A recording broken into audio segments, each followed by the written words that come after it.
Hello students, how are you? I hope your paper has been good today about of the Matrix Olympiad Foundation. Today we will discuss about the question paper that is related to the humanities. So in this question paper we will discuss about the general humanities aptitude. Okay. So what we need to do, we will now look at the questions that you have already answered and you will match the questions that you have answered along with the answer that I will tell you. Okay, so as per these questions you will get to know how much questions you have did it correct and how much questions you have did it the wrong. So let's get ready and let's start with our first question of the topic, that is nationalism in India, which emerged as a force in the late 19th century, meant strong devotion for. Okay, students, in this question, the question is asking about the strong devotion. So, when we talk about strong devotion, it means that the person or the people living in a particular area, they had a very much sentiments towards their nation or towards their area. So when we talk about nationalism in India and when we talk about the strong divisions, so I told you that it is all about the people and also to their area. So our correct answer is one's own country, its history and its culture, because nationalism is all about preserving your history, your culture and making a nation where people can develop a belongingness towards the nation. So this concept is all about people, their nation, their culture. So our correct answer is one's own country, its history and its culture. So students, our next question is, which of the following statement testifies the beliefs of the conservatives? Which of the following statements belief of the conservatives? So when we have already studied about the conservatives, we have studied about the radicals and also about the liberals. So when we talk about conservatives are always related to the thinking that old or ancient or traditional institutions or the traditional systems or the traditions that have been coming in our generation from past various generation. Okay, they all want to preserve those traditions. Okay, so our correct answer will be the traditional institution of the state and society should be preserved. They will always talk about preserving this old and ancient customs and traditions. So our correct answer is A. Now, when we move to question number 3, our question number 3 asks us, the dash has led to the division of land among the successive generation and rendered the land holding size uneconomical. Now look at the question. When we look at the question, we see that this question is talking about division of land. Second thing, it is talking about division of land among successive generation, but it means one after another generation, that land is being transferred from one generation to another generation. So when land is transferred from one generation to another generation, so we see that from one generation to another generation, the land which is transferred get divided among the children of the parent. Okay, if there are two children or more than two children, the land that is being transferred will be divided. So when it is divided, so the productivity of the land become less. So as a result, the land holding size become uneconomical. So when we talk about this thing, so we are having a 4 options that which of the following right is associated with it. So when we talk about right to extraction, no, it is not related to the division of land or successive to the successive generation. Right to acquire, no, it is also, because we are talking about transfer of right from one generation to another generation. Also, it is not about right to earn. Right to earn is also not relatively. So when we are talking about transfer of property or land from one generation to another generation, so our correct answer will be right to inheritance. In Hindi we call it पैतृक संपत्ति का अधिकार, that is transferred from father or parents to the children's. Now moving to question number 4, our question is, which of the following agroclimatic condition is most suitable for the cultivation of tea in India? So we are talking about the geographical conditions required for the cultivation of tea. So geographical condition required for tea. So when we are talking about tea, so we all know that tea's plantation in India, where do we find the tea plantation? We find tea plantation in the states of Assam, in the states of West Bengal, or in the state of Himachal Pradesh or Uttarakhand, or in the southern states. So what is common about all these states? This all states have certain mountains, and this plantation take place on a slopy area, on the hills. Therefore, when we are talking about hills, so at the hill we find that the water logging is not happening over there, so all the water get drained over there. So from among the four option, when we talk about the draining of water, that is associated with the option B.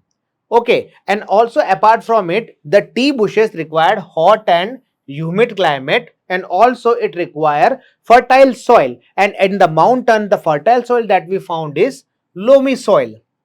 Okay, and also the tea bushes has the characteristics that it doesn't require heavy rainfall, it just require frequent showers. So from all of the four options, the correct answer is option B. Okay, now next question is, which agriculture reform is incorrectly matched with its objective? So here we are given the two pairs of the agriculture reforms, and from the four option we have to find out which is incorrectly matched. Okay, first our option is minimum support price. Now see students, minimum support price is all about guaranteeing to the farmers that in whatever condition their crops will be given the amount that is assured by the government, which is what we call minimum support price. So here it is, the matching thing is price guarantee to the farmer. So this is a correct option. Okay, this is a correct. So it is not incorrectly matched, this is correctly matched. So this is not our answer. Now number two, crop insurance compensation for the crop loss. Okay, when we do the crop insurance, obviously we get the compensation whatever the loss that happened in the to the crops due to drought or due to the floods or any other natural calamities or whatever the pest or insects. So crop insurance we get the compensation. So this is also a correct match. Now moving to number three, HYV seeds, high yielding variety seeds, and the option associated with the reduced need for the irrigation. Now see students, when we talk about HYV seeds, that is high yielding variety seeds. High yielding variety seeds are all about irrigation. The more irrigation is available, the HYV seeds will give you more productivity. Okay, so as per this option, the HYV seeds, and here it is written the reduced needs for the irrigation. So that is incorrectly matched because HYV seeds required more irrigation. So according to the question, we are asked about the incorrectly matched. So incorrectly matched option is option C. So our correct answer for this question is option C. And also option number 4, when we talk about land sealing. So land sealing is all about preventing the people from concentrating lot of land into the one hands. It means in the olden days when we were having the landlords, they were having lot of lands. It means so many villages were also under their subjection. So that is also correctly matched. So our incorrectly matched option is option C. So this is our correct answer. Now next is question number 6. Question number 6 is all about federalism. We all know what is federalism. Federalism is a vertical sharing of power where the power is distributed between the central government and the state government, and none of the level of government is subordinate to each other. Okay, so question is as to federalism is the most popular form of democratic governance today. That is true because in most of the democratic countries, we see that they have adopted federalism in one form or in other form, but they have adopted the federalism. Okay. With reference to the federal political system, which of the following does not hold true? It means among the four options, which of the following is not true? So our first option is Spain, Pakistan and South Africa are example of federal system. Second is holding together federation always give equal power to its constituent units. Number 3, the jurisdiction and authority of the each tier of government is constitutionally mandated. And for a dispute relating to the division of the power is the High Courts and Supreme Court of India which interpret the constitution. Okay, so when we talk about the federalism, when we see the four options, the Spain, Pakistan and South Africa, they three are having federal system. Okay, so that is true. So it means the question is asking is that is not true. So that is true. So it is not our answer.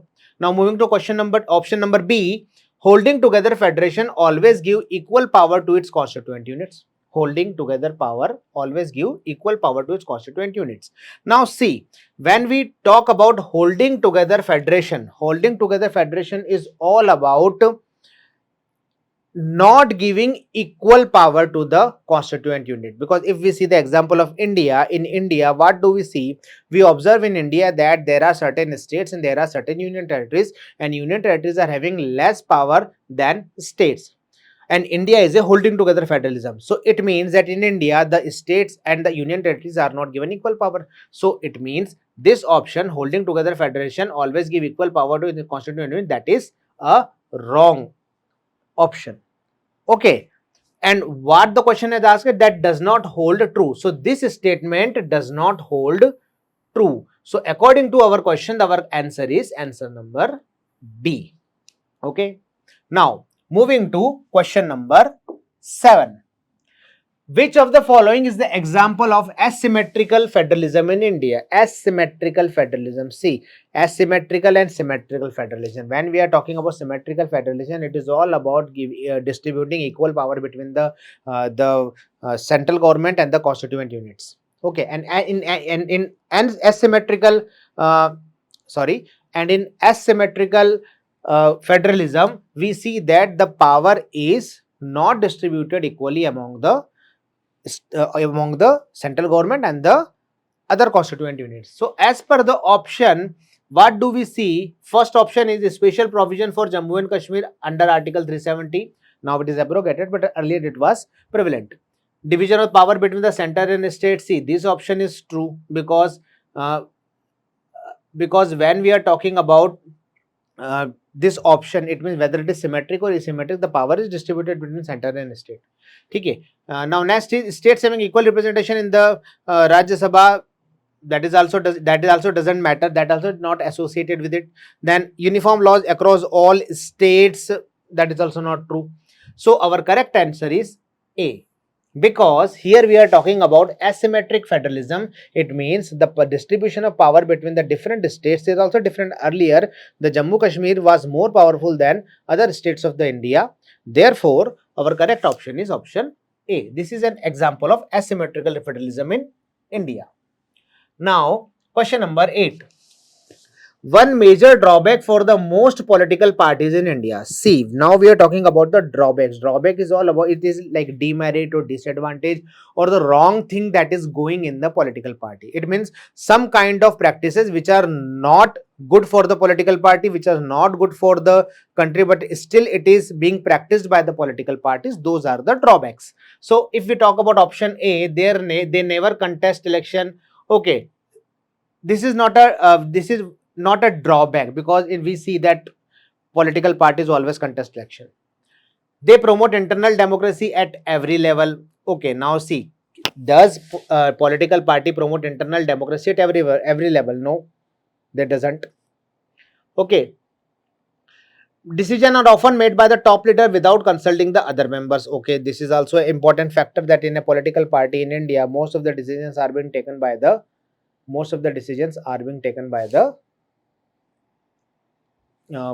political parties. There the decisions are being taken by the top leaders, and all members are elected through the public voting. That is also doesn't true. But when we are talking about the major drawback, it means most of them are drawbacks, but the most important drawback about the political party is decisions are often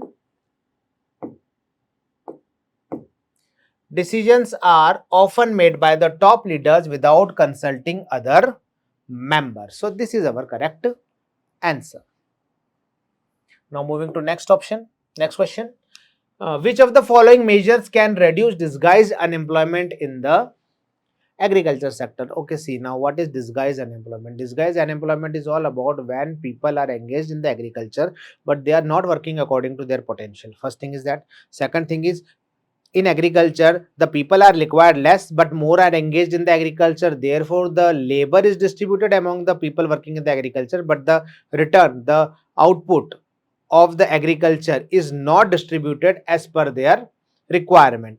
So if we want to say that if suppose there is a field, and in a field we require only 2 people, but we have seen that 4 people are engaged in the field. So we see that 2 extra people are here in this 4 who are not required. It means that if we remove the 2 from this, so the output doesn't have any impact if we remove the 2 people from this here. Okay, so these 2 people are extra, and when these 2 people are extra, they are disguisedly unemployed. Okay, now according to question, which of the following measures can reduce? Now we want to reduce this practice. When we want to reduce this practice, what can be done? First is reduce minimum support price. No, it is not going to work. So this option is flawed. Second is surplus workers should be shifted to non-farm activities. These options look are suitable, good, but we will talk about other options also. Increase fertilizer subsidies. No, it will also not. It is also not going to work. Then lower the number of the irrigation project. No, it is also not going to work. So our correct answer is option B. Surplus workers should be shifted to non-farm activities. So if you want to reduce the under unemployment, or if you want to reduce the disguised unemployment, so the extra people, those who are extra people, those who are not contributing anything, even after having the potential, they are not contributing anything to the what we call it, to the agriculture output. So we need to shift them to the what we call it, to the other non-farm activities, so that they can earn according to their potential. So this is our correct answer. Now question number 10.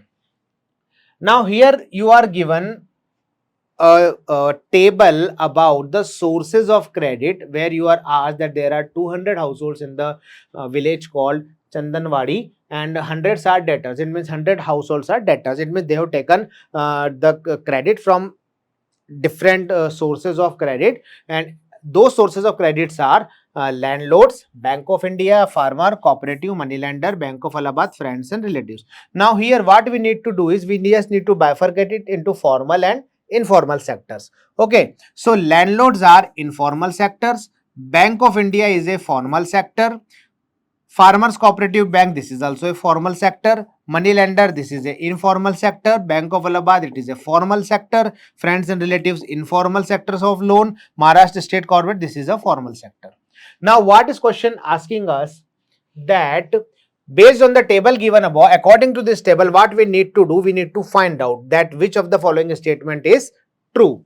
So our first statement is formal source of credit are lower than informal source of credit. It means they are saying that formal source of credit are lower than informal source of credit. Okay, now let's just do the calculation here. When we talk about the formal source of credit, how many people have taken loan from the formal sources of credit? So formal sources of credit are 5 plus 15 plus 10 and plus 15. So when we add this 4, we find the answer is 45. Am I correct? 15 plus 10, 25, 25 plus 5, 30, 30 plus 15, 45. But when we talk about the informal sector, so their total is 22 plus 18, that is 40, 40 plus 10, 50, 55. So it means that the people, those who have taken loan in the village, they have taken more loan from the informal sector and they have taken the less loan from the formal sector. So it means that first statement, that is formal source of credit are lower than informal source of credit, and that is true. It is less than informal source of credit. So this statement is true statement. Now moving to question statement number 2, informal sources of credit are lower than formal sources of credit. Now see, when we see here that informal sources of credit are lower than formal source of credit, so it is just opposite to it, because we see that informal sources of credit are more than formal sources of credit. So this is a false statement. 1/5 of the debtors borrowed from the friends and relatives. 1/5. Now see, how many debtors are there? 100 debtors. And when we divide, that is relatives, that is 15 upon 100. So our answer is never a what we call it 1/5. True. So that is also a false statement. Now money lender and landlords continue to be major source of credit in the village. It means out of all these options, who have given more? So we see landlords given credit to 22, and second they are asking money lender. So if we make the total 2, that is 40%. Okay, 40. So 40 people have taken loan from the money lent and credit. So this is also a true option. So according to this question, our correct option is option B, that is 1 and 4. Okay. Now moving to our next question. Now next question is assertion and reason. Assertion is the French Revolution promoted the idea that sovereignty belonged to the people and not to the monarch. Okay. French Revolution. French Revolution in 1789, what we have seen that the power transferred from the hands of, or sovereignty transferred from the hands of monarch to the hands of body of elected citizens, that was National Assembly. Now see what happens over here. Now according to French Revolution, they are giving us some statement, and I have told you what actually what is the in a nutshell what is this, what is a French Revolution. So the French Revolution promoted the idea that sovereignty belonged to the people and not to the monarch. That is true statement, because in French Revolution the sovereignty was transferred from the monarch to the body of elected citizen. So that is a true statement. Okay. Now when we talk about the assertion, that is the concept of the modern nation state emerged after the French Revolution. Yes, that is also true, because when we read the NCERT book, that is Rise of Nationalism in Europe, there we see a statement which is written over that modern nation state, this nation state is all about sovereignty of the people, the state that is created on the basis of sovereignty of the people. So that is a true statement. So both statements are true. But now question is ki if both statements are true, it means our these two options C and D, now these are nullified. Now we are having two options A and B where both assertion and reason are true here written. But now question is, does it explain the assertion? So definitely it explains the assertion. So our correct answer is option A. Okay. Okay, students. Now moving to next question. Again, assertion reason. In India, no individual can refuse to accept a payment made in rupees. In India, no individual can refuse to accept a payment made in rupees. That is true. That statement is true, because in India we cannot reject any money that is rupees. Okay, whenever we buy something or whenever we sell something, that transaction is done in the rupee. So that is a true statement. Now the rupee is a legal tender in India. True. Any currency which is being authorized by the government of that particular country, then that is a legal tender. So that is also a true statement. Now does it explain to each other? Obviously it explained the assertions. Our correct answer is option A. Okay, students.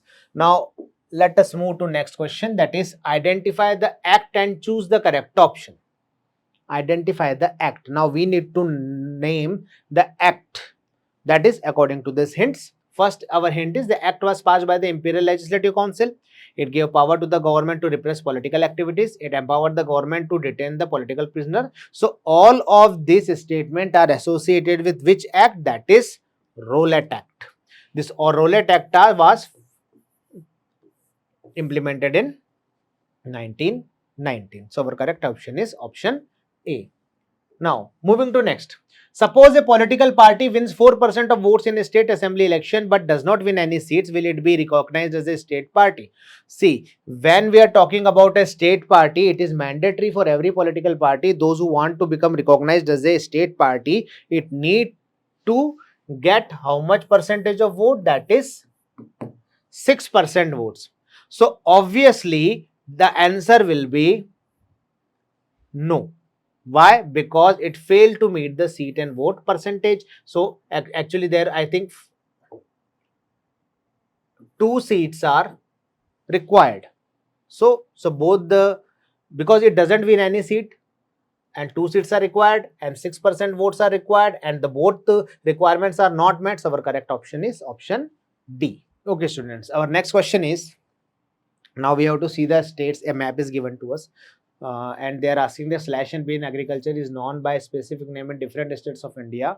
Match the shaded options, shaded states marked. Now some states are marked here and we need to match it with this. Okay. So here are the correct options. Correct option is A, B, C, D. Which of the following is correct? First of all, let us identify the states. So when we are going to identify the state, that is Rajasthan, that is Madhya Pradesh, that is Odisha, and that is Jharkhand. Now, in which state Now see, by which state the slash and burn agriculture is known in the different states. Now let us see. First of all, we will talk about A. A is Odisha. In Odisha, what do we call? In Odisha, we call it Bringa. In Odisha, what do we call slash and burn agriculture? Bringa. Now our second option is, second question, second B is Rajasthan. In Rajasthan, what do we call slash and burn agriculture? In Rajasthan, we call slash and burn agriculture as Voltre. C is Jharkhand. In Jharkhand, we call it Kurua. And D is Madhya Pradesh. In Madhya Pradesh, we call it Daiya. So, according to this, what should be our correct answer? That is A. C. Now see, Odisha. Odisha Bringa. It means A is to 1. Now B. B is Rajasthan. Rajasthan. B is to second. Now C is Jharkhand. Jharkhand is Kurua. C is 4. And D is Madhya Pradesh. That is 3. So our correct answer will be 1, 2, 4, 3. Now see, where is the option 1, 2, 4, 3? So our correct option is option D. Okay. Now, next question is identify the type of mineral with the help of the following features. Now, certain features are given to us and we need to identify the mineral. First is, it is formed by the decomposition of a wide variety of rocks in the aluminum silicate. Now, see, aluminum silicate, that is alumina. Now, deposit mainly found in the Amarkantak plateau, but by the name of alumina, and we get from alumina, we get aluminium. And aluminium is found in which of the following ore? That is bauxite. And this bauxite ore is found in the Amarkantak plateau and McCall Hills, Panchpatmali deposit in Koraput district. These are the highest deposits. So our correct answer is bauxite. Okay, friends, students. Now let us move to the next question. Next is, now we need to match. Okay. Now federal president. Now these are political systems that are found in different countries, and here we are the list of the nations which are following it. So first of all, let us see federal presidential republic. So when we see presidential form of government, it is federal as well, and also it is a republic as well. So it is associated with which country? So answer will be USA, because in USA we have a presidential form of government. Now moving to number 2, Federal Parliamentary Republic. Federal and Parliamentary Republic. This is associated with our option number 3, that is Germany. Unitary Parliamentary Monarchy. See, unitary and monarchy, these are associated because that is associated with what we call it UK. Okay. And presidential cum parliamentary republic. So this kind of government is found in which country? This kind of government is found in France. So our correct answer is 4, 3, 2, 1. So our correct answer is option D. Our correct option is option D. Okay. Now moving to next question. Our next question is match the column. Again, we have to match the column. It is very simple and easy, I hope. Okay, our question is match the following mineral with their uses. We need to match the minerals along with their uses. Our option A is iron. Okay, so iron, we know about that iron is used in the construction purpose. B is copper. Copper we always know, it is always used in the electronics. Now number C is mica. Mica has a very good insulating properties. Therefore, mica is, that is electrical insulation. And number 4, gypsum. Gypsum we all know it is used in the making of plaster of Paris. So D is 4. So our correct answer is 2, 1, 3, 4. And in the option where we find it 2, 1, 3, 4. So we find 2, 1, 3, 4 and option number A. So our correct answer is option A. Okay. Now, our next question is, in the light of the political development, the first quarter of the 20th century India, match the columns. Now, see, here are the four. Here is a match the column given to you, and that is associated with the political development that taken in India at the time of the British rule during 1915 and between the 1925. Now, see, first is Amritsar. Now, what is the event that we associate with Amritsar? That is Jallianwala Bagh massacre, and this massacre took place in 1919. So A is equal to 4. Now number 2, Kheda. Kheda is a Kheda Satyagraha, that was a peasant Satyagraha that was done in the year 1917. So B is with the 2.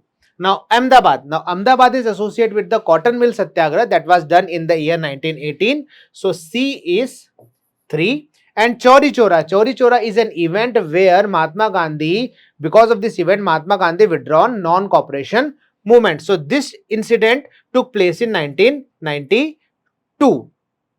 Okay, so our D option is 1. So our correct option is 4, 2, 3, 1. So our correct option will be option C. Now moving to next question. Arrange the following events in the correct sequence. Now 4 events are given to us and we have to arrange in a correct sequence, but for this we need to know when this event has taken place. So first of all, Mahatma Gandhi returned to India from South Africa. So when did Mahatma Gandhi return from South Africa? That is 1915. Number 2, Congress gave its support to the Khilafat movement. Congress gave its support to the Khilafat movement, and this event took place in the 2 sessions of the Congress, that is in the Kolkata session and as well as in the Nagpur session. So this event took place in the year 1920. Now Dandi March is associated with the civil disobedience movement, and this is associated with the year called 1930.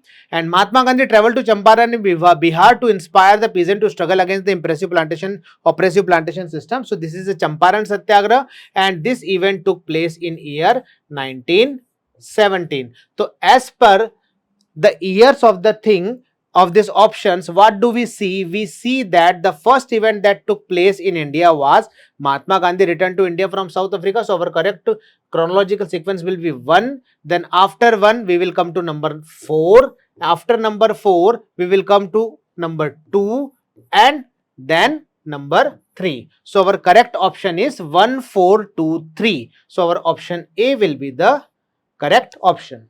I hope you all understood the question, and according to this question, you have performed well in your exam. Best of luck for the result. Thank you so much. Hello everyone, welcome to Matrix YouTube channel. If any student have any type of query or doubt in the answer key provided to you for Matrix Olympiad paper solutions, यानी कि अगर किसी विद्यार्थी को लगता है कि उसको जो आंसर की मैट्रिक्स ओलंपियाड पेपर की दी गई है या वीडियो सॉल्यूशंस में उसको डाउट लगता है कि इस क्वेश्चन का आंसर ये नहीं होना चाहिए था, कुछ और होना चाहिए था, तो इस स्थिति में आप अपनी क्वेरी को कुछ इस तरीके से हम तक पहुंचा सकते हैं। सबसे पहले आप मैट्रिक्स ओलंपियाड की वेबसाइट पर लॉगिन कीजिए। जैसे ही आप अपनी आईडी पे लॉगिन करेंगे तो लॉगिन करने के बाद जैसा आप स्क्रीन पे देख पा रहे हैं, आपको यहाँ लेफ्ट साइड में एक ऑप्शन मिलेगा, that is ask olympiad doubts. जैसे ही आप इस टैब पर क्लिक करेंगे वैसे ही यहाँ पर ऑप्शन आ जाएगा। इधर ऑप्शन में एग्जाम नेम रहेगा, लास्ट में यहाँ क्वेश्चंस लिखा है, आप क्वेश्चन पे क्लिक करेंगे तो नेक्स्ट स्क्रीन पे यहाँ पर आपको सब्जेक्ट वाइज सारे क्वेश्चंस शो हो जाएंगे विद द करेक्ट आंसर। अब मान लीजिए आपको किसी क्वेश्चन की आंसर की में या आंसर पे डाउट है, आपको क्वेरी रेज करनी है, तो आप यहाँ पर राइट साइड में आस्क का डाउट बटन है, इस पर क्लिक करेंगे। जैसे ही आप इस पर क्लिक करेंगे तो यहाँ एक और विंडो ओपन हो जाएगा। इस विंडो में आप यहाँ पर उस क्वेश्चन को भी देख सकते हैं क्लिक करके, या फिर यहाँ पर आप जो भी आपको डाउट है वो यहाँ पर टाइप कर सकते हैं और जैसे ही आप सबमिट क्वेश्चन करेंगे ये क्वेरी हम तक पहुंच जाएगी, जिसका जवाब हमारे एक्सपर्ट्स बहुत जल्द आप तक पहुंचा देंगे, जिसको आप इसी आईडी पर लॉगिन करके देख सकते हैं। Thank you very much. Hello students, how are you all? I hope you all are doing well. So today in this session we are going to discuss the solutions of logical reasoning section of your Matrix Olympiad exam that is held on 5th of October. So let's start this session. So the first question that comes on the screen is question number 21. So in this question it is being asked that action is related to reaction in somewhat way. If there is a kind of action, there will be also the reaction. So we have to tell in the same way as stimulus is related to what. अगर action related है reaction से, then we have to find कि stimulus किससे related होगा, reception नहीं होगा, vision is also not the opposite in the same way, same analogy follow नहीं होती है यहां पर जैसे एक्शन और रिएक्शन की होती है. So the feedback is also the wrong answer. So the correct answer that will be here will be the response. So option number C will be your correct answer. बढ़ते हैं next question के ऊपर. So the next question is, here you have to find out 4 options have been given here in which 3 are alike. 3 कहीं ना कहीं same pattern को follow करते हैं, कहीं ना कहीं किसी तरीके से सेम है, बट इनमें से एक ऑप्शन जो है वो क्या है, ग्रुप ऑफ लेटर्स का, जो क्या है कॉमन पैटर्न को फॉलो नहीं करता है. सो इसको फाइंड आउट करते हैं कि क्या आंसर होगा. सबसे पहले देखिए CFIL दिया हुआ है. अगर मैं C की बात करूं तो आपको क्या नंबर मिलता है 3. F की बात करूं तो 6, I 9 and L goes for 12. तो आप एक बात देखेंगे स्टूडेंट्स कि 3 और 6 के बीच में कितने का डिफरेंस है, 3 का डिफरेंस है सर. और 6 और 9 के बीच में कितने का डिफरेंस है सर, 3 का डिफरेंस है सर. 9 और 12 के बीच में कितने का डिफरेंस है सर, 3 का डिफरेंस है. So here we are having the common pattern of +3 +3 +3. Okay, आगे बढ़ते हैं. If I do talk about the next group of letters GHIJ. G goes for 7, H goes for 8, I goes for 9 and J goes for a 10. If I can see here properly, आप देखेंगे कि यहां पे 7 और 8 के बीच में क्या है, +1 है. 8 और 9 के बीच में भी सेम +1 है. 9 और 10 के बीच में भी सेम +1 है. ए पार्ट के अंदर भी कहीं ना कहीं इंक्रीजिंग ऑर्डर चल रहा था, +3 +3 +3. और उसी तरीके से बी पार्ट में भी एक इंक्रीजिंग ऑर्डर चल रहा है, +1 +1 एंड +1. अब बढ़ते हैं थर्ड के अंदर. अगर मैं थर्ड पार्ट की मैं बात करूं, देखिए थर्ड MOQS के अंदर M goes for 13, O goes for 15 and Q goes for 17 and S goes for 19. तो आपने देखा कि M कौन से नंबर पर है, 13th नंबर पर है. उसके बाद O आता है, मतलब M के बाद में लगभग 2 लेटर छोड़कर आपका क्या है, 15 है. +2 का पोर्शन है, फिर उसके बाद में +2 का डिफरेंस है, उसके बाद में +2 का डिफरेंस है. तो आपने देखा A ऑप्शन के अंदर +3 का इंक्रीजिंग ऑर्डर चल रहा था, बी ऑप्शन में +1 चल रहा था. मतलब जो नंबर्स जो बढ़ रहे हैं वो कॉमन है, सेम है. क्वेश्चन नंबर सी ऑप्शन के अंदर भी आपने देखा कि जो पैटर्न ऑफ इंक्रीजिंग ऑर्डर जो आपने देखा वो भी क्या है, +2 है. तो आपका ऑप्शन नंबर कौन सा बचता है, डी ऑप्शन बचता है. आंसर जो आपका रहेगा वो ऑप्शन नंबर डी रहेगा. बट कैसे रहेगा इसको हम देख लेते हैं. एक बार देखिएगा आप स्क्रीन के ऊपर. P goes for 16, S goes for 19, U goes for 21 and X goes for 24. तो आप एक बात देखिए, यहां पे 16 और 19 के बीच में कितना डिफरेंस है, it is a difference of 3. 19 and 21 there is a difference of 2. Here we can see easily कि जो पैटर्न है वो सेम फॉलो नहीं हो रहा है. +3 के बाद +3 नहीं आया और 21 के बाद में +3 है. तो 3 2 3 का जो पैटर्न है वो यहां पे फॉलो होता है. So the correct answer of this question, a set of letters which doesn't follow the same way, certain way, and is quite different from the other 3 options is PSUX. So the option correct will be the D option. So बढ़ते हैं next question के ऊपर. So here we have the next same kind of question where 3 numbers are alike in somewhat way and we have to find the different number. तो ये भी बहुत ही आसान question था आप सभी के लिए. जैसे कि 126, आपको कुछ नहीं करना है, you just have to find out one thing that which is the different number here. तो आप एक बात देखेंगे guys कि जो 126 है, if I do divide it by 7, it will be completely divided by 7. 126 can be divided by 7, 189 can be divided by 7, 217 can be divided by 7, but this is the only number that cannot be divided by 7. For एक बार हम करके देख लेते हैं. जैसे कि 126 आपके सामने है, it will go on 18. If I do speak about 189, it will go on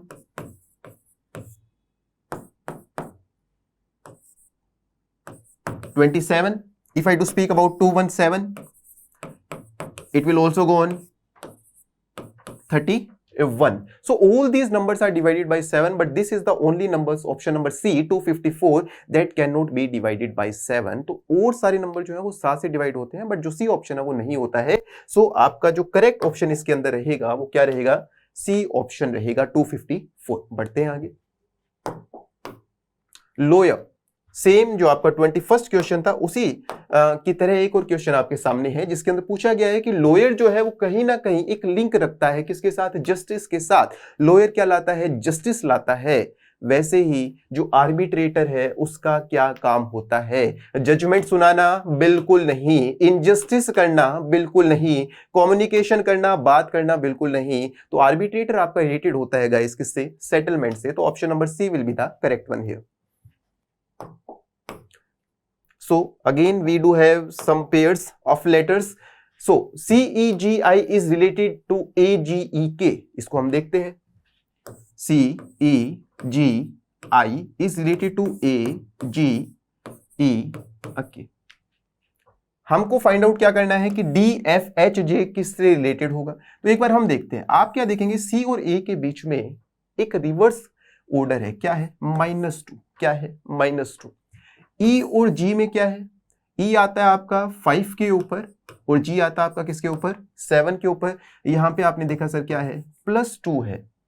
G आता है 7 पर, E आता है 5 के ऊपर। यहां पे आपने फिर से देखा -2। फिर I आता है 9 पर, K आता है 11 पर। तो यहां पे फिर से क्या है, +2 है। I hope is it very much clear to you. तो इसको फाइंड आउट करना बहुत ही आपके लिए क्या हो गया, आसान। तो हमें क्या करना है, सबसे पहले D को +2 हमें फाइंड आउट, -2 फाइंड आउट करना है। क्या फाइंड आउट करना है हमें सबसे पहले कि D के -2 अगर हम करेंगे लेटर्स के अंदर तो क्या ऑप्शन मिलेगा। सबसे पहले आपको देखिए B आएगा। क्या आएगा, B।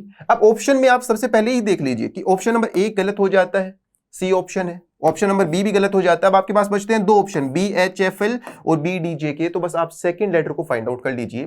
F के बाद आप क्या करोगे, +2 पे जाएंगे। किस पे जाएंगे, +2।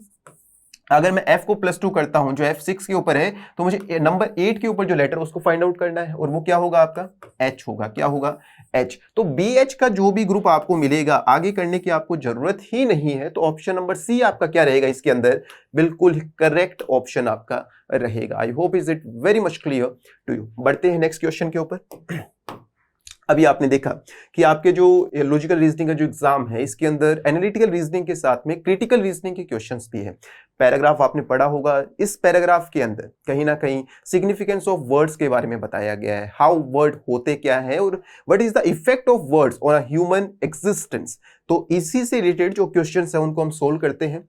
सबसे पहले क्वेश्चन नंबर 26 को हम डिस्कस करेंगे। देखिए, अगर मैं आपसे बात करूं what is the central theme of the passage, पूरे पैसेज की सेंट्रल थीम क्या है। तो आपने जब पैसेज पढ़ा होगा then you have realized one thing that it is not about the history of the humankind. History of human kind का डिस्कशन इस पैसेज में कहीं भी नहीं किया गया है। ठीक है, उसके बाद अगर मैं बात करूं किसी तरह की मिस्ट्री की बात की गई थी क्या, ह्यूमन कॉग्निशन की डेवलपमेंट कैसे हुई है, हिस्टोरिकल डेवलपमेंट कैसे हुई है, ह्यूमंस कैसे आए हैं, उनकी विजडम के बारे में बात की गई है, बिल्कुल नहीं। It is not about that portion. ठीक है, एक डिस्ट्रैक्टर की तरह यहाँ पे काम करता है। ठीक है, next is importance of story telling. ये भी कहीं ना कहीं क्या है, करेक्ट आंसर हमको जो मेजर जो थीम है, सेंट्रल थीम है, उसकी तरफ हमें नहीं लेके जाता है। आप शायद इसके अंदर थोड़ा सा कंफ्यूज हुए होंगे जब इसने एक वर्ड को यूज किया, टेपेस्ट्री वर्ड को इसने क्या किया था, यूज किया था। जैसे कि अगर आपने देखा होगा यहां पर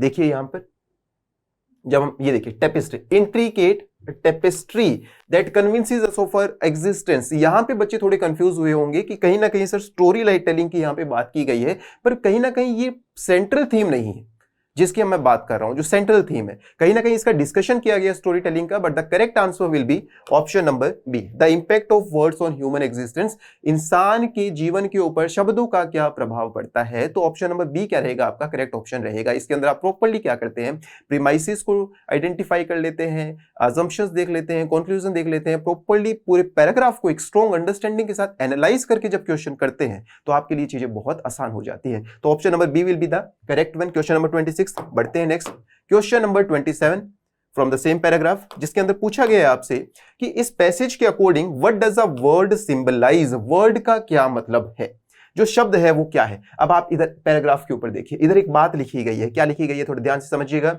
a word a symbolic entity, एक शब्द एक सिंबॉलिक एंटिटी है, formed from the ethereal, exist neither as animate nor as inanimate। ना ही वो एनिमेटेड है ना ही वो इनएनिमेटेड है। तो आपके ऑप्शन नंबर ए गलत हो गया। ऑप्शन नंबर बी को आप क्या कर दोगे, कट कर दोगे कि दोनों ऑप्शन नहीं हो सकते हैं। फिर इसने कहा सिंबॉलिक एंटिटी है, अगर ये सिंबॉलिक एंटिटी है तो ये एक टेंजिबल एंटिटी भी नहीं हो सकता। तो एक बहुत ही आसान ऑप्शन आपके पास में था, क्या ऑप्शन नंबर डी क्या रहेगा, इसका करेक्ट ऑप्शन रहेगा। A symbolic entity formed from the ethereal exist as neither inanimate nor inanimate yet pulsates with the life. So option number D will be the correct one. बढ़ते हैं आगे, question number 28। Question number 28 देखिए आपका क्या कहता है, how does the passage describe words ability to effect emotions. जो कहीं ना कहीं शब्द जो है वो आपके इमोशंस को कैसे उसके ऊपर एक प्रभाव डालते हैं। तो अगर आप देखिए option number 1, words only evoke positive emotions, क्या शब्द सिर्फ पॉजिटिव इमोशंस डालते हैं, बिल्कुल नहीं। ऑप्शन ए आपका क्या हो जाता है, यहाँ पे एलिमिनेट हो जाता है। अगर आप एलिमिनेशन मेथड को यूज करके करते हैं तो एक बहुत ही करेक्ट आंसर की तरफ आप बढ़ पाते हैं। ऑप्शन नंबर बी देखिए, ऑप्शन नंबर बी से पहले आप देखिए option number C, words have no impact on emotion, ये तो बात ही बिल्कुल गलत हो गई है, कंप्लीट डिस्ट्रैक्टर की तरह इसको यूज किया गया है। Option number D, words can be devoid of emotions. अगर आप मुझे एक बात बताइए, सेम पैराग्राफ के पैसेज में आप देखिए, it can emanate warmth or coldness, it can be the positive or negative emotion, it can absorb emotions as well as stand as dry as a rock। ये जो लाइन है, इस line को पढ़ने के बाद आपको एक क्लियर कट आंसर मिल चुका होगा कि जो करेक्ट आंसर रहेगा वो क्या रहेगा, option number B, that words can absorb emotions and can become emotion themselves। so option number B will be the correct one। बढ़ते हैं आगे,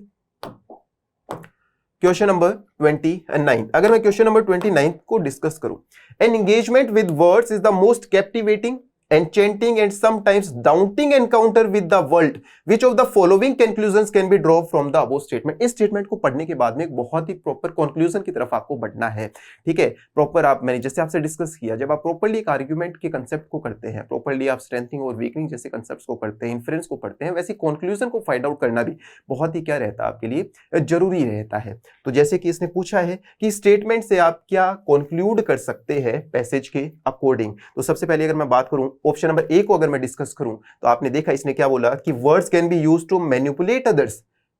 क्या शब्दों दूसरे लोगों को मैनिपुलेट करने के लिए होते हैं? बिल्कुल भी नहीं। ऑप्शन नंबर ए आप एलिमिनेट कर दीजिए।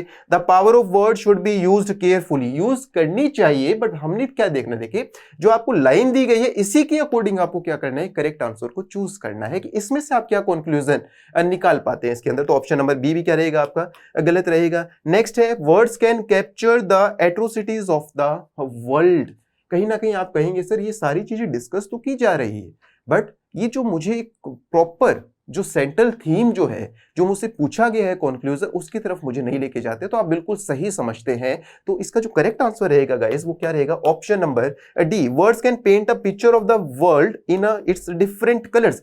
कई तरह के कलर्स के अंदर ये क्या करता है, शब्द अपने आप को रंग लेता है, ठीक है। तो जो ऑप्शन नंबर डी है that will be the correct option, that words do paint a picture of the world in all of its different colours, positive, negative, dry as a rock, जो भी आपने इसके अंदर देखिए पढ़ा होगा। एनचेंटिंग, ये लाइन आप देखिए यहाँ पे, an engagement with words is the most captivating, enchanting and sometimes daunting encounter with the world. From this here you can conclude the option number D. So option number D will be the correct one. So आगे बढ़ते हैं, the last question of logical reasoning section, question number 30।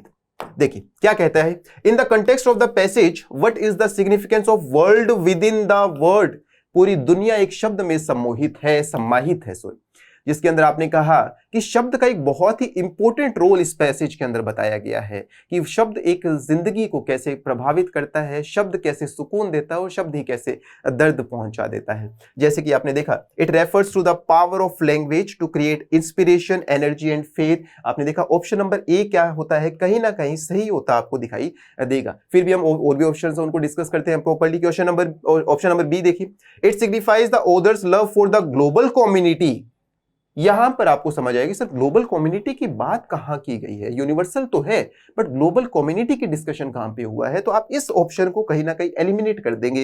It represents the mysteries hidden in language. कहीं ना कहीं देखिए बात सिर्फ mysteries की नहीं की गई है, शब्दों के अंदर किसी भी तरह के हिस्टोरिकल या रहस्य की बात यहां पर नहीं की गई है। तो ऑप्शन नंबर सी भी आपका क्या हो जाएगा, गलत हो जाएगा।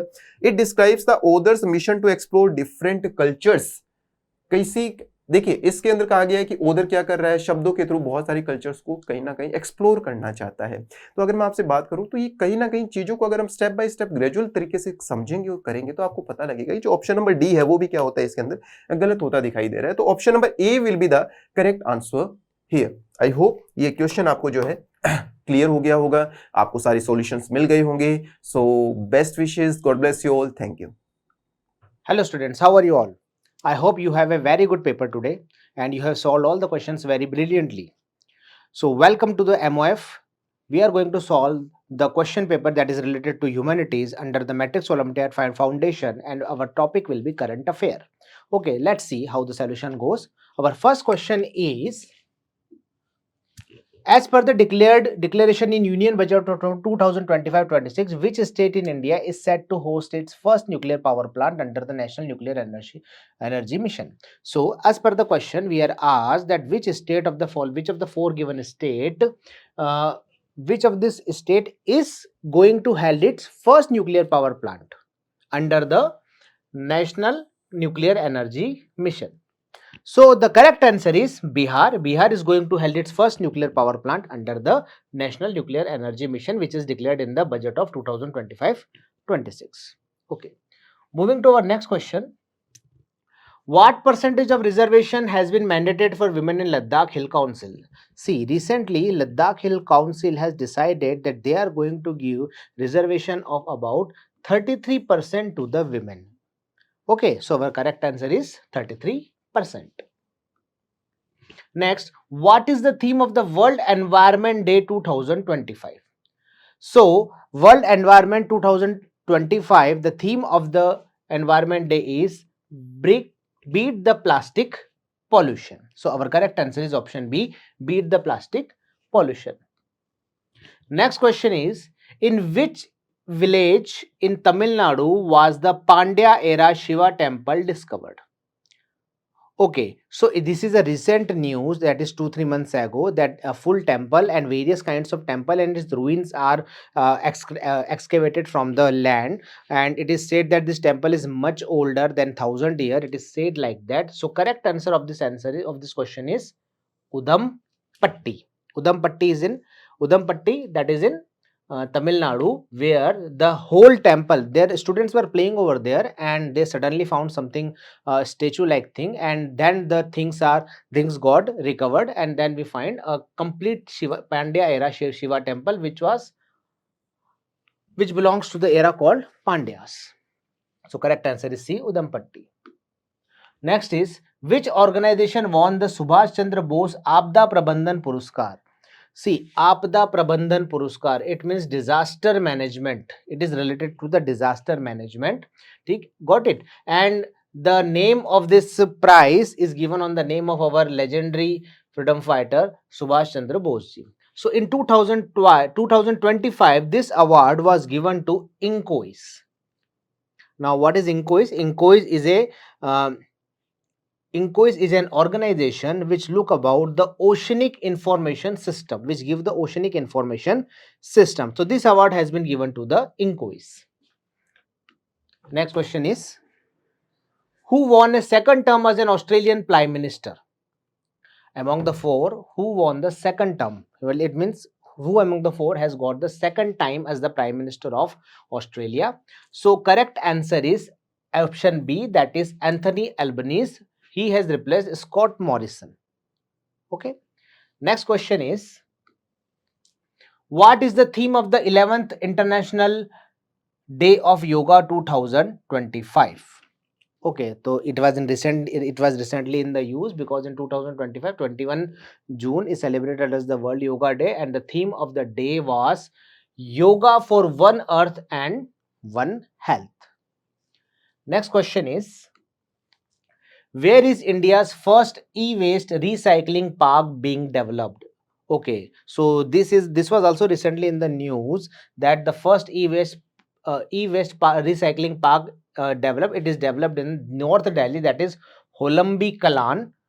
Holambi Kala is the place where the first e-waste recycling plant of India has been developed recently. So correct answer is option C. Next question is, Where did Arunachal Pradesh drill its first geothermal production well? Okay, geothermal energy. Geothermal energy is all about the thermal gradient that is found under the earth, and it automatically generate the steam from the groundwater, and thus and it is used to create the electricity. So in Arunachal Pradesh, this project has been uh, drilled in a place called Dirang. That is, your correct answer is option C. The place is Dirang. Next question is, which Indian naval ship showcased Indian naval prowess at IMDEX Asia 2025 in Singapore? Now see, IMDEX Asia, International Maritime. It is related to International Maritime Exhibition. Okay, so it is a kind of exhibition in which different different kind of navies and all participate in this competition, and it's held after every 2 years in Singapore. In 2025, which Indian naval prowess that showed, that was done by INS Kiltan. So our correct answer is INS Kiltan. So I hope you understood all these answers, and best of luck for you for your exams and the upcoming things. And also I hope you will get a better result in the MOF. Thank you so much and have a very nice. Hello everyone, welcome to Matrix YouTube channel. If any student have any type of query or doubt in the answer key provided to you for Matrix Olympiad paper solutions, यानी कि अगर किसी विद्यार्थी को लगता है कि उसको जो आंसर की मैट्रिक्स ओलंपियाड पेपर की दी गई है या वीडियो सॉल्यूशंस में उसको डाउट लगता है कि इस क्वेश्चन का आंसर ये नहीं होना चाहिए था, कुछ और होना चाहिए था, तो इस स्थिति में आप अपनी क्वेरी को कुछ इस तरीके से हम तक पहुंचा सकते हैं। सबसे पहले आप मैट्रिक्स ओलंपियाड की वेबसाइट पर लॉगिन कीजिए। जैसे ही आप अपनी आईडी पे लॉगिन करेंगे तो लॉगिन करने के बाद जैसा आप स्क्रीन पे देख पा रहे हैं, आपको यहाँ लेफ्ट साइड में एक ऑप्शन मिलेगा, that is ask olympiad doubts. जैसे ही आप इस टैब पर क्लिक करेंगे वैसे ही यहाँ पर ऑप्शन आ जाएगा। इधर ऑप्शन में एग्जाम नेम रहेगा, लास्ट में यहाँ क्वेश्चंस लिखा है, आप क्वेश्चन पे क्लिक करेंगे तो नेक्स्ट स्क्रीन पे यहाँ पर आपको सब्जेक्ट वाइज सारे क्वेश्चंस शो हो जाएंगे विद द करेक्ट आंसर। अब मान लीजिए आपको किसी क्वेश्चन की आंसर की में या आंसर पे डाउट है, आपको क्वेरी रेज करनी है, तो आप यहाँ पर राइट साइड में आस्क का डाउट बटन है, इस पर क्लिक करेंगे। जैसे ही आप इस पर क्लिक करेंगे तो यहाँ एक और विंडो ओपन हो जाएगा। इस विंडो में आप यहाँ पर उस क्वेश्चन को भी देख सकते हैं क्लिक करके, या फिर यहाँ पर आप जो भी आपको डाउट है वो यहाँ पर टाइप कर सकते हैं, और जैसे ही आप सबमिट क्वेश्चन करेंगे ये क्वेरी हम तक पहुंच जाएगी, जिसका जवाब हमारे एक्सपर्ट्स बहुत जल्द आप तक पहुंचा देंगे, जिसको आप इसी आईडी पर लॉगिन करके देख सकते हैं। Thank you very much. Hello students, how are you? I hope you all are doing well. So today in this session we are going to discuss the solutions of reading comprehension part of your Matrix Olympiad exam that is held on 5th of October 2025. So let's start this session.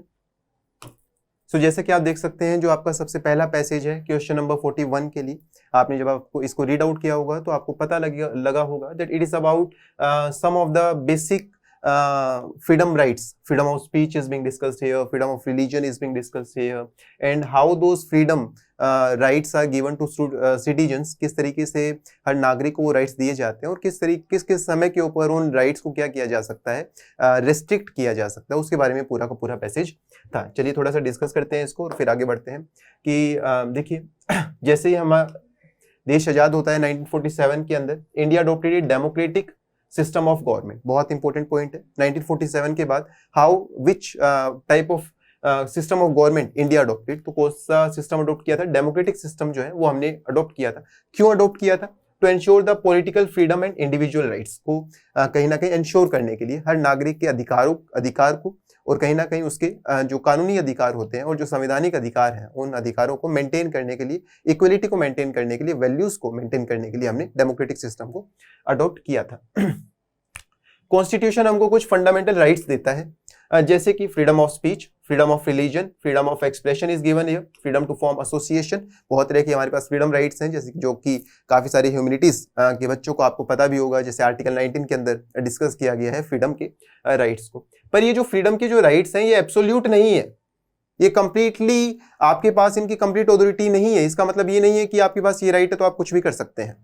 These are not absolute, they can be restricted in the interest of sovereignty, public order, morality. अगर देश के higher national interest की अगर मैं बात करूं, security issues की बात की जाए, देश कहीं ना कहीं सुप्रीम रहेगा, सबसे ऊपर रहेगा। अगर देश की बात आती है तो ये राइट्स जो है इनको क्या किया जा सकता है, रेस्ट्रिक्ट किया जा सकता है। गवर्नमेंट का बहुत ही इंपॉर्टेंट रोल रहता है इन राइट्स को और इन फ्रीडम, इस फ्रीडम को नागरिक के लिए मेंटेन करने के लिए। इसके लिए देखिए गवर्नमेंट ने क्या किया था, राइट टू इंफॉर्मेशन एक्ट आया था 2005 के अंदर, कि हर व्यक्ति को जानने का अधिकार होना चाहिए, ये हमारा अधिकार है। इससे आप क्या कर सकते हैं, इंफॉर्मेशन का राइट आपके पास में आता है कि गवर्नमेंट की जो फंक्शनिंग है वो प्रॉपर है या नहीं। किसी भी सिस्टम के अंदर ट्रांसपेरेंसी की रिक्वायरमेंट बहुत जरूरी है, ट्रांसपेरेंसी होनी चाहिए, and that transparency is very much significant. और उसके लिए क्या आया था, राइट टू इंफॉर्मेशन एक्ट आया था, जिससे क्या बढ़ा, ट्रांसपेरेंसी बढ़ी और अकाउंटेबिलिटी बढ़ी, रिस्पॉन्सिबिलिटी बढ़ी चीजों को लेकर। आप भी देखेंगे इतना कुछ होने के बाद भी बहुत सारे कंसर्न्स रह जाते हैं कि किस तरीके से लॉज का मिसयूज किया जाता है, कानूनों का दुरुपयोग किया जाता है। उसके बाद देखिए जैसे कि अब कानूनों का दुरुपयोग कैसे किया जाता है, काफी बार फ्रीडम ऑफ स्पीच को, एक्सप्रेशन को रोकने के लिए इंटरनेट शटडाउन्स आपको देखने को मिलते हैं, बहुत तरह के सेडिशंस के चार्ज लगा दिए जाते हैं, ठीक है। उसके बाद में आप देखेंगे कि एक्सेस जो है इंफॉर्मेशन का वो बहुत लिमिटेड कर दिया जाता है। उसके बाद देखिए फ्रीडम सिर्फ is viewed not merely as absence of external constraints but as the ability to develop oneself। अब फ्रीडम की रिक्वायरमेंट क्या है उसके बारे में बताया गया। सबसे पहले कुछ फंडामेंटल राइट्स का डिस्कस किया गया, जिसमें फ्रीडम राइट्स की बात की गई। फिर वो फ्रीडम राइट्स जो है वो एब्सोल्यूट नहीं है, उसका डिस्कशन किया गया पैसेज के अंदर। उसके बाद राइट टू इंफॉर्मेशन एक्ट की बात की गई। अब देखिए क्या बताता है यहाँ पर, ये बताता है कि जो फ्रीडम है वो फ्रीडम राइट्स देने क्यों जरूरी है, कहीं ना कहीं उसका इंपैक्ट क्या आता है। वो इसलिए जरूरी है टू डेवलप वन सेल्फ, एक इंसान के पूर्ण विकास के लिए इस अधिकार की बहुत ही ज्यादा क्या है, जरूरत है। और वो समाज के विकास के लिए, देश के विकास के लिए, for the growth of nation and for the growth and sustainable development of society as well as nation, freedom rights are very much significant. Government बहुत तरह की वेलफेयर स्कीम्स लेकर आती है, एजुकेशनल पॉलिसीज लेकर आती है, रिजर्वेशन सिस्टम लेकर आती है, कि कहीं ना कहीं वो समाज, वो तबका जो कहीं ना कहीं वो रियल फ्रीडम एंजॉय नहीं कर पाता संविधान में होने के बावजूद भी, उसको भी दूसरे समाज के दूसरे तबकों के बराबर लाया जा सके और सबका विकास किया जा सके, इक्वलिटी ऑफ अपॉर्चुनिटी सभी को मिल पाए। आई होप कि जो पैसेज का जो एसेंस है it is very much clear to you. अब हम क्वेश्चंस की तरफ बढ़ते हैं। देखिए फर्स्ट क्वेश्चन क्या कहता है, according to 41st question, what type of government did India adopt after independence. आजाद होने के बाद देश ने कौन सा सिस्टम ऑफ गवर्नमेंट अडॉप्ट किया, कौन सी व्यवस्था को, सरकारी व्यवस्था को लागू किया। डिक्टेटरशिप, रॉन्ग आंसर, मोनार्की नहीं होगा, मिलिट्री रूल नहीं होगा, option number D will be the correct, democratic government would be the answer. एक ऐसा सवाल जो कहीं ना कहीं शायद आप बिना पैसेज को रीड आउट किए भी क्या कर सकते थे, आसानी से सोल्व कर सकते थे। Option number C would be the correct. बढ़ते हैं आगे। हमने पैसेज को पूरा डिस्कस किया कि कहीं ना कहीं एक तरीके से एक एसेंस को हम निकाल पाए। आप आगे जो क्वेश्चंस है उनको हम थोड़ा सा जल्दी सोल्व आउट करने की कोशिश करेंगे।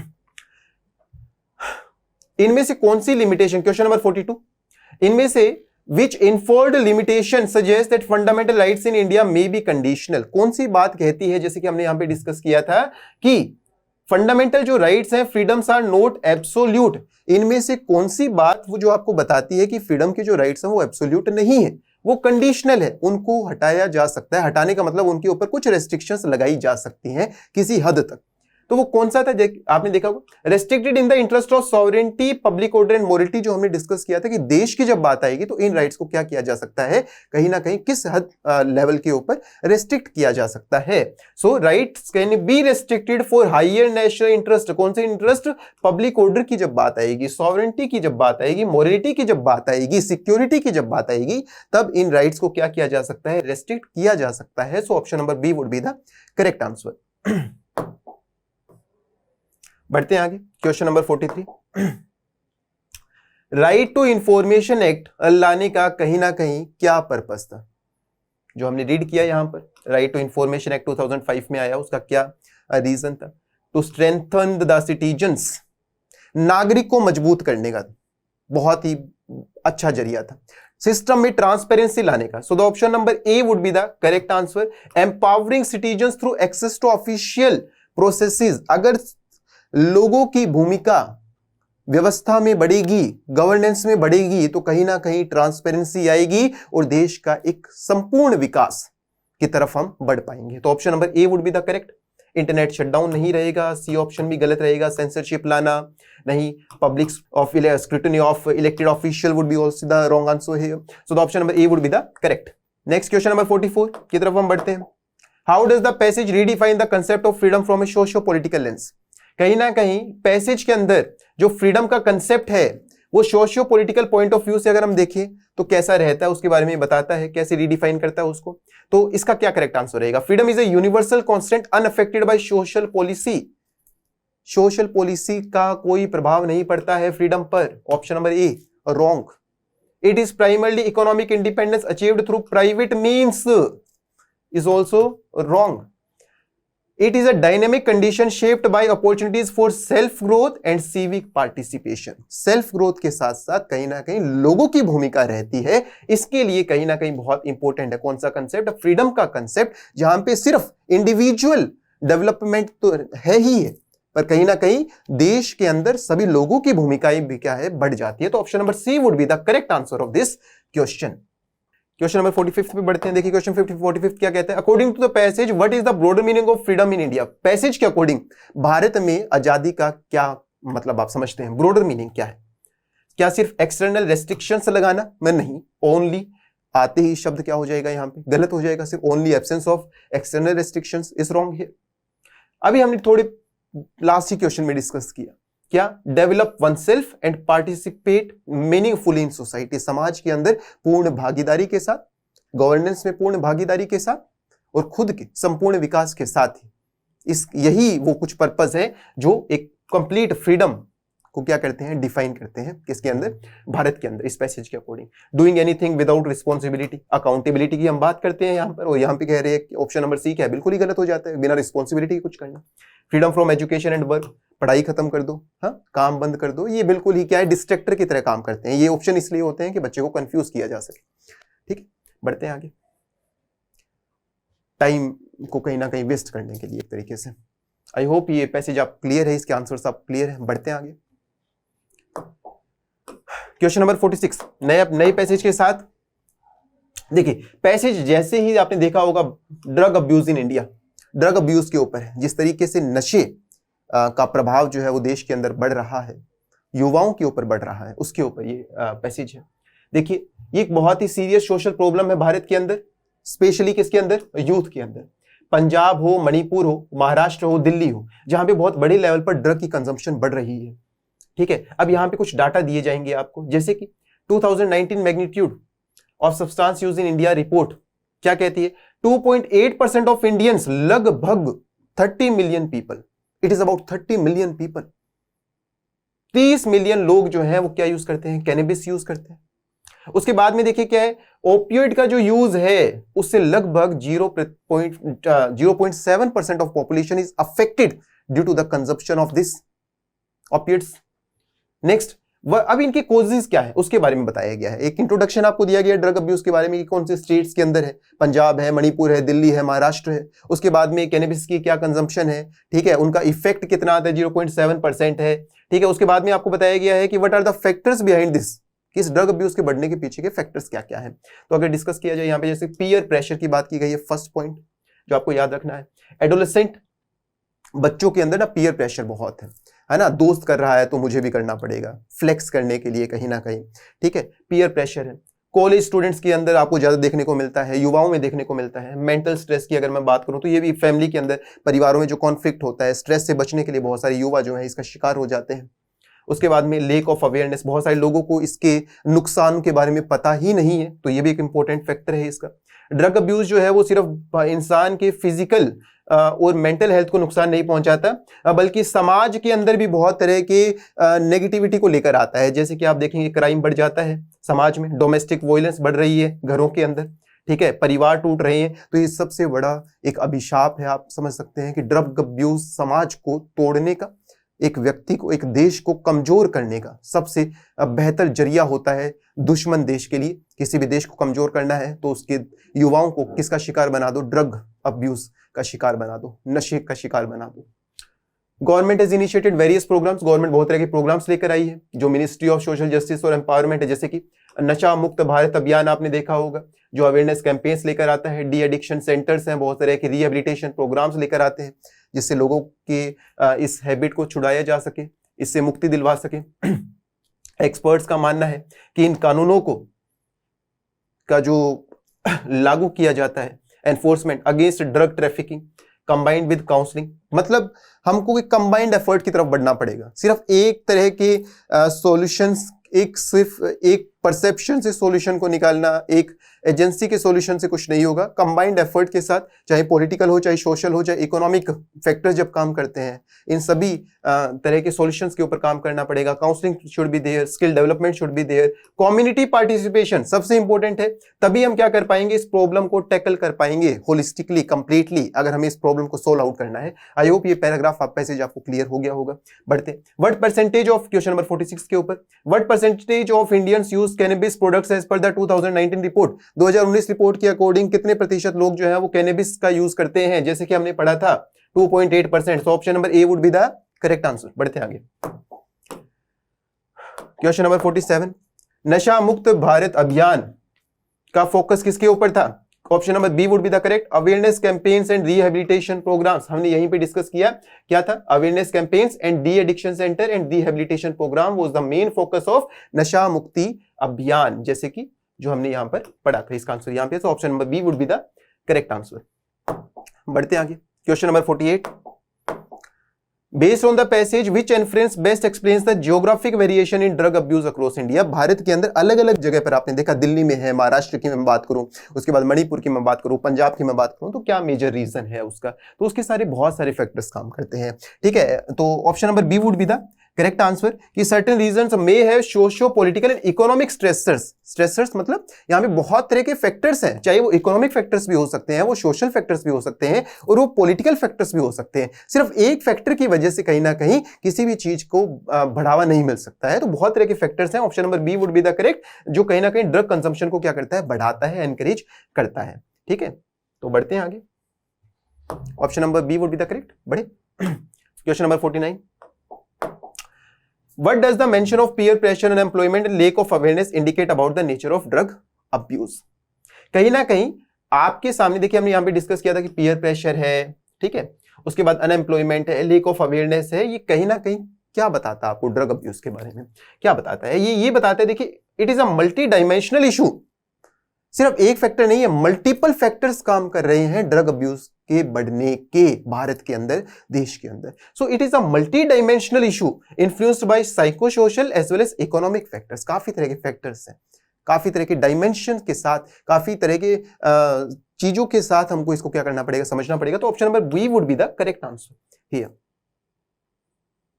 It can be cured by medical treatment alone. Wrong answer. It only affects youth in metropolitan area. सिर्फ शहरों में ऐसा होता है, तो ऐसा नहीं है। आप देखो ग्रामीण क्षेत्र के अंदर भी इसका बहुत बड़ा प्रभाव बढ़ता जा रहा है। It's only a legal issue to be addressed through policing. सिर्फ कानून बनाने से इसको ठीक किया जा सकता है, तो ये भी गलत है। तो option number B would be the correct.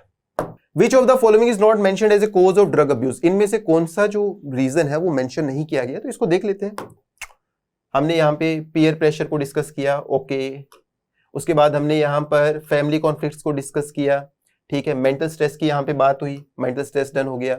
उसके बाद हमने यहाँ पे अनएम्प्लॉयमेंट का डिस्कशन, जिक्र देखा, अनएम्प्लॉयमेंट हो गया। बस एक बच जाता आपका option number C, religious belief का यहाँ पे मेंशन नहीं है, पैसेज के अंदर मेंशन नहीं है। So option number C would be the correct answer है। सो 50th क्वेश्चन भी हमारा हो गया। बढ़ते हैं आगे पैसेज के ऊपर। देखिए अगला पैसेज क्या, इंडस्ट्रियलाइजेशन के ऊपर है। बड़ा ही प्यारा पैसेज है, थोड़ा सा लेंथी पैसेज है। 2020 study published industrialisation in Indian society. कहीं ना कहीं बात की जाती है कि रूरल इंडस्ट्रियलाइजेशन के ऊपर कंप्लीटली क्या है, फोकस है। इंडस्ट्रियलाइजेशन जो हुआ है, ठीक है, ग्रामीण क्षेत्र के अंदर। जैसे कि 2020 की कोई रिपोर्ट यहाँ पे आती है, जर्नल ऑफ रूरल स्टडीज, जो बताती है कि जो रूरल इंडिया के अंदर जो इंडस्ट्रियलाइजेशन हुआ, ठीक है, जो क्या लाकर स्पेशल इकोनॉमिक जोन्स बनाए गए कुछ, उसका जिक्र किया गया है, जिसकी वजह से बहुत बड़े लेवल पे डिस्प्लेसमेंट हुआ। अब ये बहुत इंपॉर्टेंट है, ठीक है। कितना डिस्प्लेसमेंट हुआ? 14 मिलियन पीपल, लगभग 2005 से 2019 के बीच में 14 million people were displaced due to the industrialisation in rural areas by setting up special economic zones, most of whom are small and marginal farmers. अब प्रभाव किसके ऊपर पड़ा इसका? इंडस्ट्रियलाइजेशन का प्रभाव, नेगेटिव इंपैक्ट किसके ऊपर पड़ा? डिस्प्लेसमेंट किसको करना पड़ा? बेचारे गरीब किसानों को करना पड़ा, गरीब किसानों को करना पड़ा, पिछड़े वर्गों को ज्यादा करना पड़ा, स्मॉल फार्मर्स को करना पड़ा। Phenomena of land alienation lead to depeasantization, बहुत सारे लोग जो हैं जिसने क्या कर दिया, खेती बाड़ी छोड़ दी, बहुत सारे लोगों की जो ये लिवलीहुड जिसका डिपेंड करता था एग्रीकल्चर के ऊपर वो छूट जाता है, ठीक है। कहीं ना कहीं फूड सिक्योरिटी जैसे इश्यूज आपको देखने को मिलेंगे। उसके बाद में देखिए एक सेंट्रल पॉल्यूशन कंट्रोल बोर्ड की भी असेसमेंट है, उसमें क्या बताया जाता है, 60% of industrial unit setup in rural belts do not treat their effluents adequately. लगभग 60% जो बड़ी बड़ी फैक्ट्रीज है, इंडस्ट्रीज है रूरल एरियाज के अंदर, वो कहीं ना कहीं पोल्यूशन क्रिएट करने के अंदर अपनी बहुत बड़ी भागीदारी दिखा रही है, only because they are not treating the waste material properly, जिसकी वजह से क्या होता है, पॉल्यूशन जैसी चीजें बढ़ रही हैं, जिसकी वजह से क्या हो रहा है, contamination of local water bodies, लोगों को साफ शुद्ध पानी नहीं मिल पाता है। लोकल वाटर बॉडीज, आर्सेनिक, पानी में मिलावट देखने को मिलती है बहुत सारे मेटल्स की, जैसे कि आर्सेनिक हो, लेड हो, कैडमियम हो। उसके बाद में आप देखेंगे कुछ और स्टडीज के बारे में बताया गया है। गुजरात जैसे कि स्टेट के अंदर 32% डिक्रीज इन रेस्पिरेटरी डिसऑर्डर्स, सांस की बीमारी देखने को मिली है, 32% बढ़ी है। उसके बाद में 28% राइज इन वाटरबोर्न डिजीज, पानी से होने वाली बीमारियों के अंदर भी कहीं ना कहीं बहुत बड़ा बढ़ावा देखने को मिला है। उसके बाद में 2018 का सोशो इकोनॉमिक सर्वे दिखाता है कि महाराष्ट्र के अंदर आप देखेंगे कि जो इंडस्ट्रीज हैं, community based cooperative work systems with wage labour leading to increased individualism बढ़ रहा है। उसके बाद आप देखेंगे वीमेन फेस डिस्प्रपोर्शनेट इंपैक्ट, सबसे बड़ा प्रभाव जो है वो किसके ऊपर पड़ा है, महिलाओं के ऊपर पड़ा है। उसी स्टडी के अंदर ये भी दिखाया जाता है कि 40% डिक्लाइन इन फीमेल वर्कफोर्स, 40% महिलाएं जो हैं वो क्या हो रही हैं वर्कफोर्स के अंदर, और उसके अंदर डिक्लाइन देखने को मिला है। Soil fertility is also declined due to the deposition of fly ash, other particular pollutants, बहुत सारे पॉल्यूटेंट्स की वजह से सोइल फर्टिलिटी के अंदर भी कहीं ना कहीं डिक्लाइन देखने को मिला है, ठीक है। क्रॉप यील्ड्स जो है वो भी 15 से 30% कम हुई है। तो ऐसे बहुत सारे कंसर्न्स जो है वो इसके अंदर हमने क्या करे हैं देखे हैं, ठीक है। पर फिर भी developmental optimism often portrayed by policy makers, बहुत सारे डेवलपमेंट के नाम के ऊपर आप देख रहे हैं कि बहुत बड़े लेवल के ऊपर करप्शन देखने को मिलता है, स्कैम्स देखने को मिलते हैं। कहीं ना कहीं क्लाइमेट चेंज जैसे फैक्टर जो हमारे सामने बहुत बड़े बड़े चैलेंजेस हैं उसको दरकिनार करते हुए हम देखते हैं, जिसको हम इग्नोर कर रहे हैं फिलहाल। According to the passage what was the, question 51 पे बढ़ते हैं जल्दी से।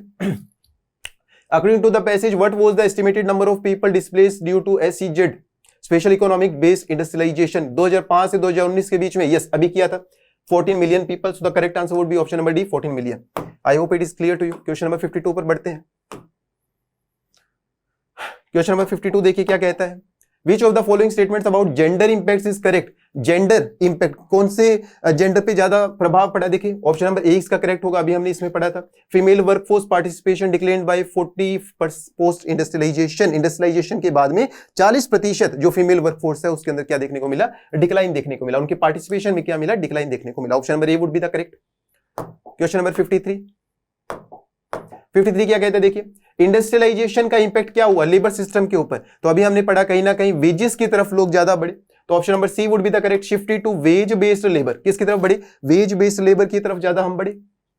नेक्स्ट क्वेश्चन नंबर 54 की तरफ हम अगर जाएं, what shows societal transformation accompanied the shift from cooperative work to wage labour in industrialised rural communities, तो हमने अभी अभी देखा, देखिए इंडिविजुअलिज्म बहुत ज्यादा बढ़ गया, तो growth of individualism would be the correct answer, option number D. जैसे आपने पैसेज को पढ़ा बहुत डिटेल में, जब आपने पढ़ा अभी आपने समझा, तो ये आंसर आपके लिए बहुत ही क्या हो गए, आसान हो गए। तो option number D would be the correct answer here, ठीक है। क्वेश्चन नंबर 55 पर बढ़ते हैं। क्वेश्चन नंबर 55 क्या कहता है, overall what critique does the paragraph raise about rural industrialisation, rural industrialisation का पैराग्राफ के अंदर क्या इंपैक्ट बताया गया है कि रूरल इंडस्ट्रियलाइजेशन जो हुई उसका क्या इंपैक्ट हुआ, आपने क्या समझा, इससे थीम क्या आती है इसकी निकल के, क्या सेंस डेवलप होती है इसकी।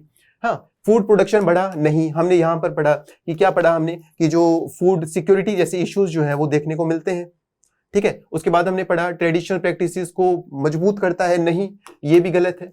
इट फ्रेगमेंट सोसाइटी, हाँ ये बिल्कुल सही है। इनइक्वालिटी को इसने बढ़ा दिया, जेंडर रोल पार्टिसिपेशन को कम कर दिया, फीमेल आपने देखा 40% का डिक्लाइन आपने देखने को मिला, वाटरबोर्न डिजीज आई, रेस्पिरेटरी डिजीज यहां पर आई, तो इनइक्वालिटी बहुत ज्यादा बड़ी है, यहां पे सोसाइटी को खंडित किया गया, इंडिविजुअलिज्म बढ़ा है, ठीक है। सस्टेनेबल डेवलपमेंट को प्रमोट करता है, बिल्कुल नहीं, ऑप्शन नंबर डी भी गलत है, तो option number C would be the correct answer है। I hope it is clear to you. बढ़ते हैं आगे, last passage of our exam. Passage किसके बारे में है? लिटरेचर का क्या रोल रहा है नेशनल यूनिटी के अंदर, what is the role of literature in national unity. तो अगर मैं बात करूं, लिटरेचर की बात की जाती है। अब लिटरेचर, आजादी से पहले लिटरेचर का क्या रोल रहा और आजादी के बाद में लिटरेचर का क्या रोल रहा, उसके ऊपर ये पैराग्राफ है कंप्लीटली। लिटरेचर का सबसे इंपॉर्टेंट रोल क्या था, यही आपको याद रखना है, दैट इज नेशनल यूनिटी। देश की अखंडता को बनाने में कहीं ना कहीं लिटरेचर का बहुत बड़ा योगदान रहा है। कल्चरल आइडेंटिटी को मेंटेन करने के लिए, अखंडता को मेंटेन करने के लिए, यूनिटी एंड डाइवर्सिटी को मेंटेन करने के लिए, इंडिया के फ्रीडम स्ट्रगल में आप देखेंगे लिटरेरी वर्क्स जो हैं उनका बहुत इंपॉर्टेंट रोल रहा। लोगों ने अपनी अपनी भाषाओं के अंदर क्या किया, उसको लिखा। जैसे कि उर्दू की मैं बात करूं, उर्दू के बहुत सारे राइटर्स हमारे पास में आए, हिंदी के बहुत सारे, बंगाली, तमिल, उसके बाद में अदर्स, जिन्होंने कहीं ना कहीं हर देश के, हर वर्ग के, सिर्फ एक वर्ग के नहीं, हर वर्ग के, समाज के हर नागरिक, हर वर्ग की आवाज उठाई। सिर्फ ऐसा नहीं है कि रिच लोगों की आवाज उठाई जाए, not only the rich people but also the poor and marginalised voices were raised through this literature. ठीक है, हर किसी के पास सकता। और इसने क्या किया, डाइवर्स लिंग्विस्टिक कम्युनिटीज, बहुत तरह के लिंग्विस्टिक अलग अलग जो समाज के वर्ग जो हैं, भाषा के आधार पर उनकी भाषाओं, अपनी अपनी भाषाओं में जब उन्होंने लिटरेचर के अंदर अपनी एस्पिरेशंस को शो किया, वो कहीं ना कहीं क्या है, यूनिटी की तरफ बढ़ते हैं। जैसे कि बंकिम चंद्र चट्टोपाध्याय वंदे मातरम लेकर आए, कब, 1870 के अंदर, जिसको बाद में हमने क्या बना दिया, नेशनल सॉन्ग बना दिया। ठीक है, और एंटी कॉलोनियल ब्रिटिशर्स को देश से बाहर करने में इस लिटरेचर का बहुत ही क्या रहा है, इंपॉर्टेंट रोल रहा है एंटी कॉलोनियल मूवमेंट के अंदर। ठीक है, उसके बाद में आप देखिए इंपॉर्टेंट इसके अंदर ताराने हिंद की बात की गई है, सारे जहां से अच्छा, जो इकबाल लेकर आए, बहुत सारे पोइट्स थे हमारे। ठीक है, उसके बाद में आप देखेंगे पैट्रियोटिज्म जैसी भावनाओं को बढ़ाया गया। ठीक है, तमिल पोएम्स की अगर मैं बात करूं, सुब्रमण्यम भारती की बात इसके अंदर की गई। ठीक है, जो सभी क्या है, देश की अखंडता की बात करते हैं, देश में गर्व महसूस करने की बात करते हैं। पोस्ट इंडिपेंडेंस लिटरेचर का डिस्कशन किया गया है, जो क्या करते हैं, नेशनल इंटीग्रेशन की बात करता है, जिसके अंदर इतिहास में जो हमारी स्ट्रगल्स हैं, मार्जिनलाइज्ड कम्युनिटीज की जो एस्पिरेशंस है, ये बहुत इंपॉर्टेंट है। देखिए, मार्जिनलाइज्ड जो दबा हुआ तबका हमारा है, जिसको हमेशा दरकिनार रखा गया, उस समाज के वर्ग के लोगों की आवाज को भी इसने क्या किया है, हाईलाइट किया है। ठीक है, जो चैलेंजिंग डिविजिव आइडियोलॉजीज, जो विचारधारा देश की अखंडता को नुकसान पहुंचाती है, देश के वर्ग को तोड़ने की बात करती है, समाज को तोड़ने की बात करती है, उसको कहीं ना कहीं क्या किया, उसको चैलेंज किया हमारे इस लिटरेचर ने। ठीक है, जैसे प्रेमचंद है, उन्होंने रूरल पॉवर्टी की बात की, कम्युनल हार्मनी की बात की, कि समाज में शांति को प्रमोट किया। रविंद्रनाथ टैगोर ने यूनिवर्सल ह्यूमनिज्म की बात की। ठीक है, तो इस तरीके से कहीं ना कहीं क्या है, नेशनलिज्म को बढ़ावा दिया सभी ने मिलकर। ये जो लिटरेचर है, ये सिर्फ एंटरटेनिंग पर्पस के लिए यूज नहीं की जाती, पर एक बहुत ही इंपॉर्टेंट इंस्ट्रूमेंट है to construct, sustain and refine national unity. देश की अखंडता को मजबूत रखने के लिए, देश की अखंडता को मेंटेन करने के लिए बहुत ही इंपॉर्टेंट रोल प्ले करती है। ठीक है, तो इसको हमने डिस्कस किया। This was your passage. I hope कि आपको एक अंडरस्टैंडिंग डेवलप हो गई होगी, आपने भी बहुत अच्छे से इसको पढ़ा होगा। जल्दी से क्वेश्चन कर लेते हैं। What function does literature serve beyond entertainment? Entertainment के बियॉन्ड अगर मैं बात करूं तो लिटरेचर क्या रोल प्ले करता है? ये कहीं ना कहीं किसका काम करता है? Instrument for constructing national unity, national unity. Option number D would be the correct answer here, जो अभी हमने थोड़ी देर पहले पढ़ा था इसके अंदर, कि नेशनल यूनिटी की बात करता है। किसकी बात करता है? नेशनल यूनिटी की बात करता है, और एक बहुत ही इंपॉर्टेंट इंस्ट्रूमेंट है ये। अगले क्वेश्चन पे बढ़ते हैं। Question number 57। What thematic focus is most central to post independence literature's role in unity? बताइए क्या आंसर होगा इसका। टेक्नोलॉजिकल एडवांसमेंट सिर्फ नहीं, सबसे इंपॉर्टेंट क्या था, मैंने जो आपसे डिस्कस किया कि मार्जिनलाइज्ड जो वॉइस है, देखिए यहां पे उनकी एस्पिरेशंस को भी शो किया गया। प्लूरलिज्म, हर तरह के, हर वर्ग की बात को रखा गया, हर भाषा के वर्ग की बात को रखा गया, हर एस्पिरेशन को लिटरेचर के अंदर क्या किया गया, एक जगह दी गई। तो option number B would be the correct answer here.